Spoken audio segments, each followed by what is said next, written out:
Trigonometrijske funkcije možemo posmatrati, na primjer, kao neke brojeve koji nam pomažu da povežemo uglove i stranice u trouglu. Razlikujemo sinus, kosinus, tangens i kotangens. Sve ove funkcije vezane su za neki ugao, na primjer ugao alfa, pa je oznaka za sinus sinus alfa, oznaka za kosinus kosinus alfa, za tangens tg alfa i za kotangens ctg alfa. Dakle, oni govore o odnosima dužina stranica pravouglog trougla, a ne same dužine. Zahvaljujući njima, kada znamo jedan ugao i jednu stranicu, možemo lako da izračunamo sve ostalo u trouglu. Jedan praktičan primjer može biti ako znamo koliko je nagib merdevina, dakle ugao sa tlom, uz pomoć sinusa i kosinusa možemo izračunati koliko visoko ćemo se popeti kada se oslonimo na zid. U pravouglom trouglu definiciji trigonometrijskih funkcija možemo shvatiti i ovako.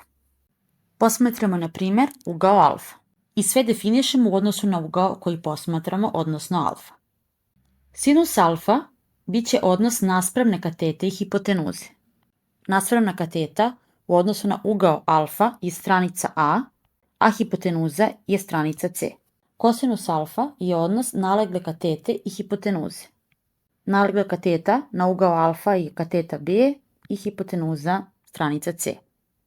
Tangens alfa je odnos naspramne katete i nalegle katete, dakle a kroz b. Kotangens alfa je odnos nalegle katete i naspramne katete, dakle b kroz a. Sličnu stvar možemo primijeniti, na primjer, i na ugao beta. Sinus beta bit će odnos naspramne katete i hipotenuze, kosinus beta nalegle katete i hipotenuze, tangens beta odnos naspramne katete i nalegle katete i kotangens beta bit će odnos nalegle katete i naspramne katete.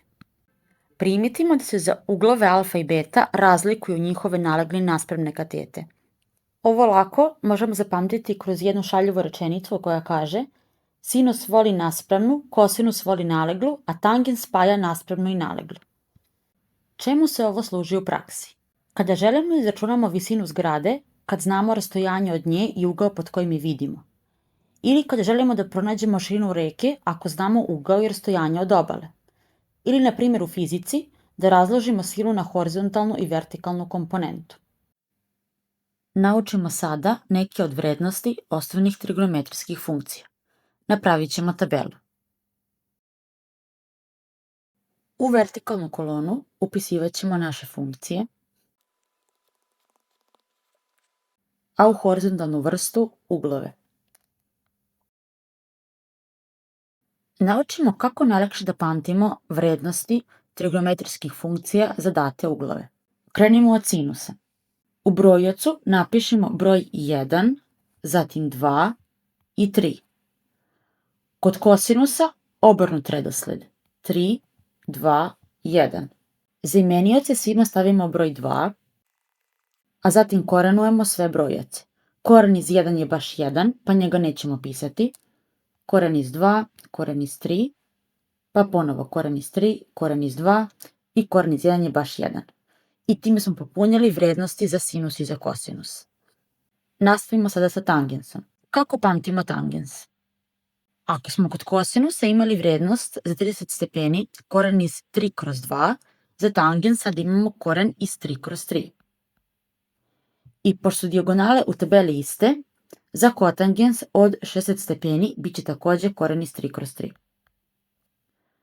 Za tangens od 60 stepeni bit će samo koren iz 3.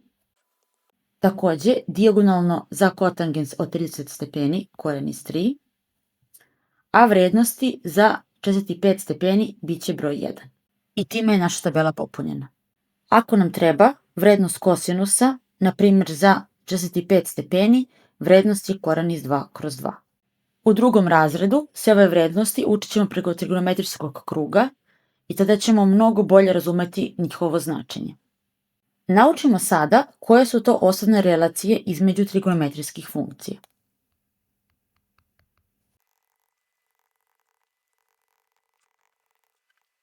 Ako je alfa oštar ugao, odnosno alfa je između 0 i 90 stepeni, drugačije to možemo zapisati da alfa pripada intervalu od 0 do 90 stepeni, postoje 4 osnovne relacije.